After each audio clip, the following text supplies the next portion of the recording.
tuned and Smart 24, where we drive your business. And this Friday, the 3rd of June, we have a very special guest, a young talented man who is, he has a niche in digital marketing and digital assets. And he is currently working with Talent Africa. He will be telling us more about that. But we are here to talk about digital marketing in particular, and of course, fintechs and how this influences our financial markets. You're most welcome, Mr. Peter. Thank you, Anthony. Yes. I saw your CV and I was very fascinated. First, tell us about yourself and what you do. Well, for starters, my name is Peter Ojwang, and I'm a very, very big fanatic about the digital marketing.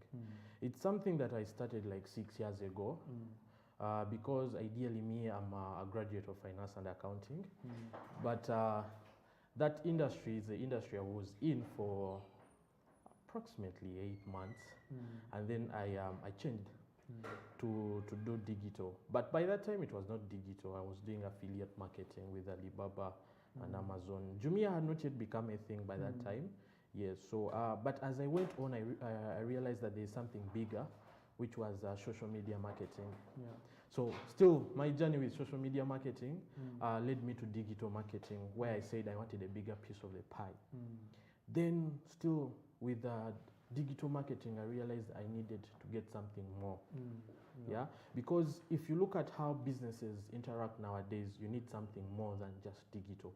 Because whenever I'm selling out a concept to someone, whenever I'm explaining something to someone, I need to understand where they're coming from. So that pushed me to things like emotional intelligence, behavior science, business model validation, product scaling, investor readiness, things like that. Then value proposition, because I just wanted to understand how the business world works, so that I can be able to communicate the marketing language to the ExCo team. Because remember, digital is a process. And these are the people that don't know what really happens behind the kitchen. They want to see results. So if I don't know how to communicate in their language, it puts me in a very tight position. So I would like to call myself a go-getter, someone who likes new things. I don't really like staying in spaces. As a creative, we are supposed to leave spaces. We are not supposed to keep within particular spaces. So yes, that's the shortest I can say about it. Very fascinating. Given your age and what you're doing, I think there's a lot, about you that fascinates me personally. But let's talk a little bit now about this digital marketing. You said you did accounting and finance. Yes. That's a very lucrative career. You could have chosen to become an auditor, for a big firm. But why did you cross in particular to this sector of digital marketing? Yeah, so well, I was with a particular firm called Frankton. It is just located at around URA, Nansana. But when we at a particular meeting, some guy at URA said, there's a self-care service system that is yet to come. And anyway, it did not hit me at that time. Self-care service system? Something like Rocket Health? Yeah, something like Rocket Health, something like mobile money, something like agent banking. By that time, remember 7 years ago, it was not a thing. It was really in words, but no practical thing. And it really did not hit me, but after a training I had, it was a training I had with Digital Skills for Africa. Google came to Uganda, partnered with a couple of banks. I don't know if I'm allowed to mention names. It's okay. Yeah, so that was Barclays at the time, the Ready to Work skills. Yeah, the current APSA. It was the Ready to Work kind of training. So when I went there, the manager talked about something very interesting. He said, 5 years from now, we are not really going to have very many employees in the bank. And there was a student of finance and accounting, that has just graduated into a firm, and I have this dream of being an accountant, an internal auditor, and then I hear this. So I was like, okay, now I still have a long way. You still have CPA, you still have to use your years of working and to get somewhere. And you need the technical, you need to know someone somewhere, somehow. So, and I did not have that. But this is a space where I saw this, it is a virgin land where I could really determine the principles to my life. With finance and accounting, we had principles of accounting. They are already stated there. You cannot change. Yes, if you change, you're messing up the whole system. And I never had that with digital or social media at the time that I was calling it. So I felt it is one of the space I could be able to redefine or rewrite my story. Yeah. You see, it is very hard to rewrite a story in finance where you already have big industry players, you already have prominent firms that are taking up big contracts, so you're not going to beat that if at all you're coming from a simple background like I am. So he said, we are not having more employees nowadays going to be in a bank. Self-care service system is coming, and that's where it hit me the second time. So I said, okay, now Peter, you need to redefine yourself. So a couple of months after that, I quit the whole finance and accounting. Yes, I had a very, very, very comeback. No, not my family. You kept on saying things here and there, like you don't know what you're doing. These are new things. They are not even in Uganda. You should get an office job. You should sit in an office. And I'm like, no, I'm supposed to be a free spirit. I'm supposed to, go ahead. So basically, that's how it happened. Wow. That's how I went into this industry. Wow. When I had nobody to guide me or maybe to hold my hand. Yes. Well, that's very good. I think you have almost the entire background of digital marketing in Uganda and how it started. Now let's talk about digital marketing in particular. Yes. To a layman out there, what is digital marketing? All right, so I would like to begin with social media marketing. So most people confuse digital marketing and social media marketing. So digital marketing is like the mother, and then social media is just a piece of the whole concept. So social media marketing is where we have a marketer handling a business, selling their product on social media platforms, Facebook, Twitter, and what the social media platforms. Yes. So now digital marketing has a whole, different feel to it. It has search engine optimization, it has email marketing, it has social media marketing, it has search engine marketing, it has display advertising. Now, to a layman, I would say digital marketing is a way we sell experiences or products on digital platforms. It could be website, it could be applications, it could be any digital product. Yes. And what are the key people, what are the key players in the industry of digital marketing that you know of? So one, I will begin with people. People are very big players with it. You see, actually before people, let me begin with technology itself.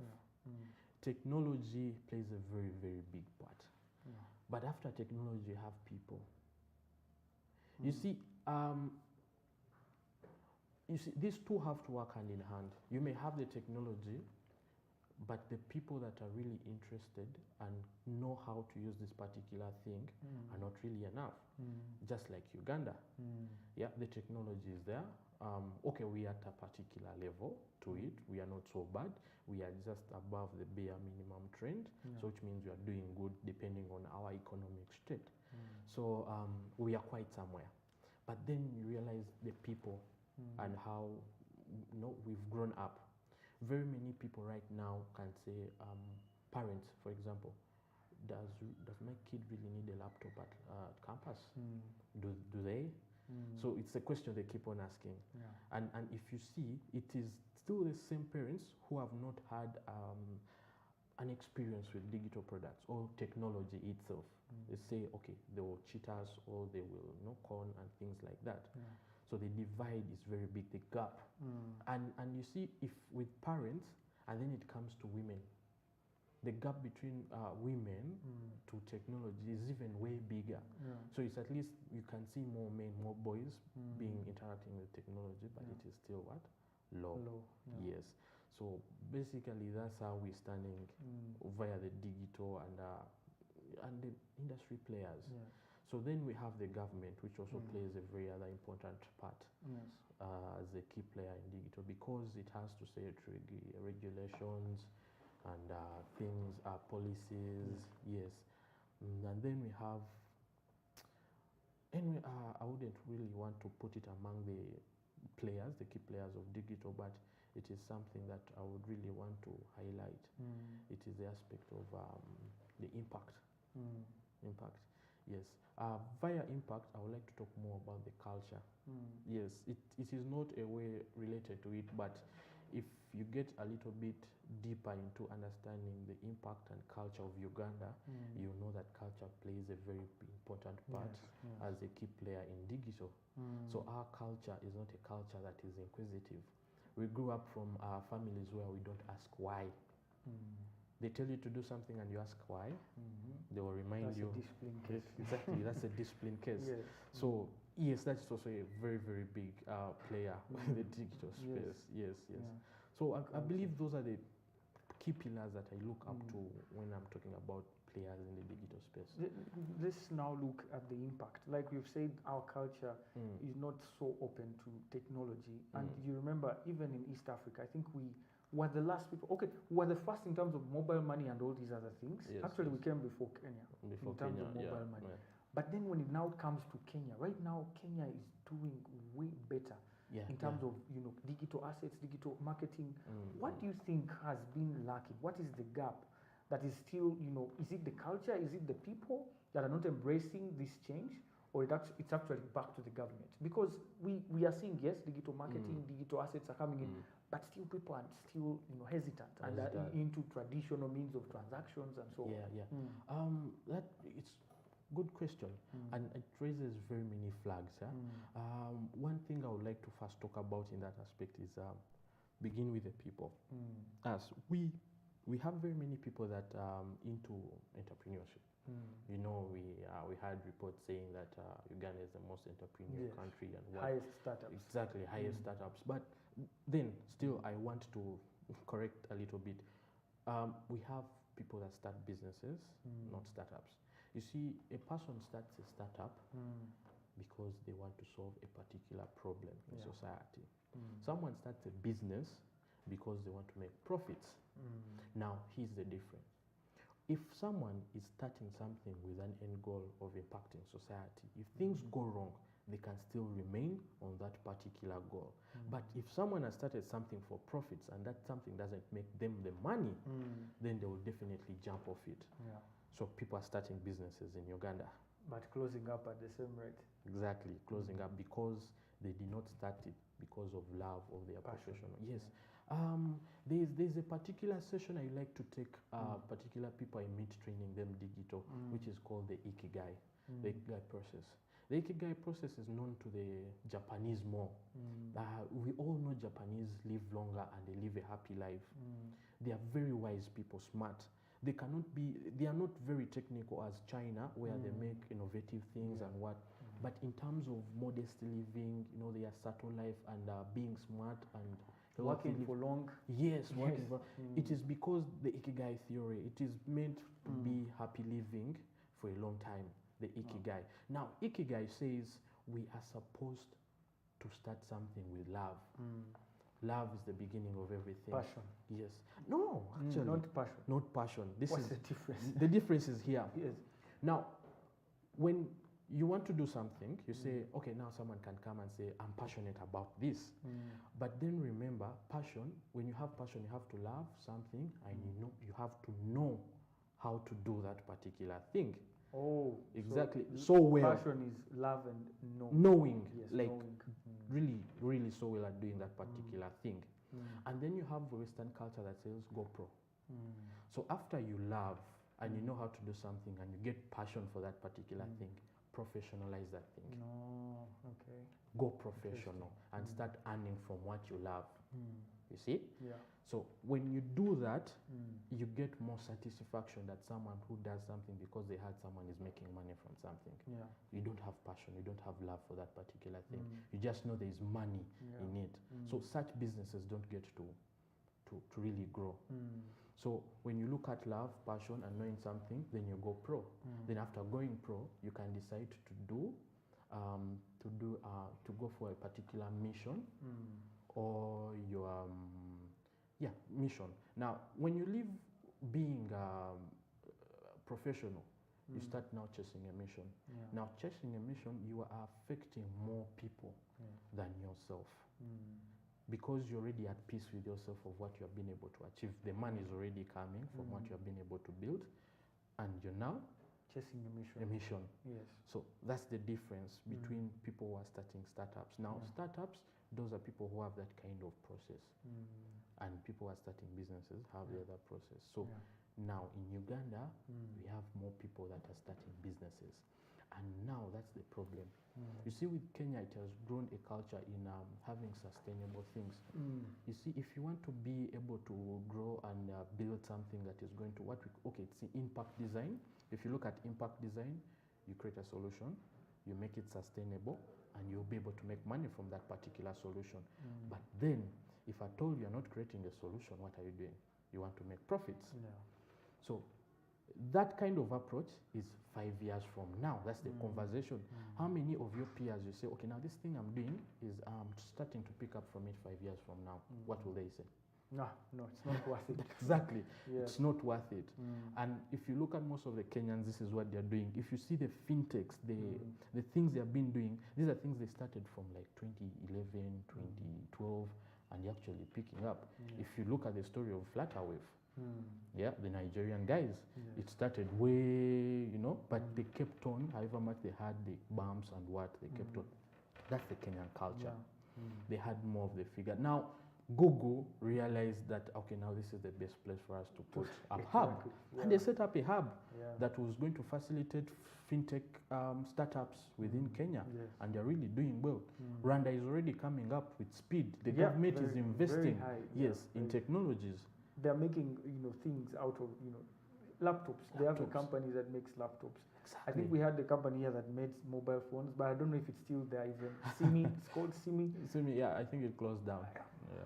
So you see, we don't really have, and this sustainability. And I'm going to put up something very important, data. Data, yes. We're in a dataless economy. And to make it even more worse, it's a freemium market. People like free. How many developers, how many graphic designers do you find they're saying, okay, I'm going to buy the Adobe Photoshop program? Exactly, who has an activation code, who has maybe something to go bypass the whole process and get the system. So if you see that culture of freemium and dataless, now I'm going to explain dataless in this way. How many times do you go to a supermarket and someone tells you that depending on this data, this is the reason as to why we are putting sugar at the first stall? Is it there? No. Is there data that says, that explains why there are very many shops outside a university? No. Exactly. So we have no data. It's the same as the marketing we're doing. We have no data. And people are not seeing this. So if you have no data, let me make it a little bit broader. So you see Britain, it has a small population than us. But the money they make in a year is collecting the whole of Africa, right? Yes. I think, it sums up all the money we make. Britain is a country where if a woman is pregnant, the country gives the particular person a social worker to look after the woman because they've already registered that kid. In Uganda, you have very many campus students that don't have national IDs. Even school IDs, they only need them when they're going to get exams. Someone can confidently leave their home and say, I don't need an ID, I can get anywhere. And it is not a problem to them. So you see, the other economy is well detailed. It has evidence.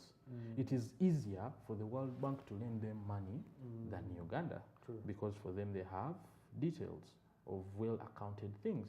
So just like a person who is going to get investors has to have good traction, well audited books of accounting, you have to have everything detailed and written down. But if at all things are not written down, then what worth are you? So we don't document things. So being that we are not documented, particular fintech giants in countries like the US, Europe will not look out to a business that has not, or an economy that has no data. So they will always look out for things or places that really have what? Data. So that's where they beat us from. You have pointed out a very big point there concerning identification. Look at the mess we have in NIRA and our registration. Yes. People literally, no one knows what's going on, Yeah. and we are even doubting our own population. Thank yes? you. Yes. So, do you think if we address some of these issues and we start, putting things straight, we can address, the issue of lack of embrace for this digital market? Yeah, and yes, conversations have been happening. There's something what we call DID, decentralized identities. Decentralized identities, actually, I've written about it sometime before on LinkedIn. I was talking about a Uganda where Peter has completed his bachelor's in finance and accounting, and I get my transcript against my decentralized ID card. Now, every person has an ID card, which is called decentralized. Now, the university I studied from issues my transcript onto my decentralized ID. Now, when I'm applying for a job, I can be able to share my decentralized ID details with the organization I'm applying to, so that they can affirm whether the details I have are credited by the institution I did what. But in Uganda, the KYC process is long. When you go to open up a bank account, there are very many things you do. Papers here and there, here and there, IDs and what. But decentralized, everything is connected in one place. You have only one ID. I think the Western culture has a social security number that has everything that is connected to a particular person. Now just imagine something like that. Where you have your bank transactions, your bank details, one ID. You have all your academic documents in one place. So it makes things easier. You just present that ID and they know all about you. And they know all about you. You know, particular offices have access to a particular level. Let me give an example. So you wouldn't want someone to know your transactions history from somewhere. But depending on their access of the office they are in, of the thing they want to get, they only get that particular thing. But that has already been what? Approved their side. It will also stop the problems of people faking who they are. Because now decentralized identities have a background of blockchain technology. And remember how blockchain works. If you stop or if you manipulate a particular block, it spoils the whole block. And every person could know where the problem came from. So even if someone tries to fake their papers from an institution, it will be very hard. Because all data is safe and very secure. So solving that problem, it's a conversation really you have to have. And I've been having conversation with particular people about the same thing of decentralized identities. It is really something we should really look out for, because it is the future of where we are going. We see there's the coming of Web 3.0, the NFTs. These all have backgrounds of blockchain. But blockchain is not something that is really embraced in Uganda. We're going to talk a little bit more about that. And as well, the government has launched a new data protection portal through which it seeks to fight cybercrime. We are going to talk about cybercrime and how it can be regulated. Ladies and gentlemen, we are still talking to Mr. Peter Ojwang, who is a specialist in digital marketing, works with Talent Africa. We are talking digital marketing and digital assets and everything concerning digital transactions, how Uganda can embrace the digital age safely. We are going to go into a short break. We'll return very shortly after this.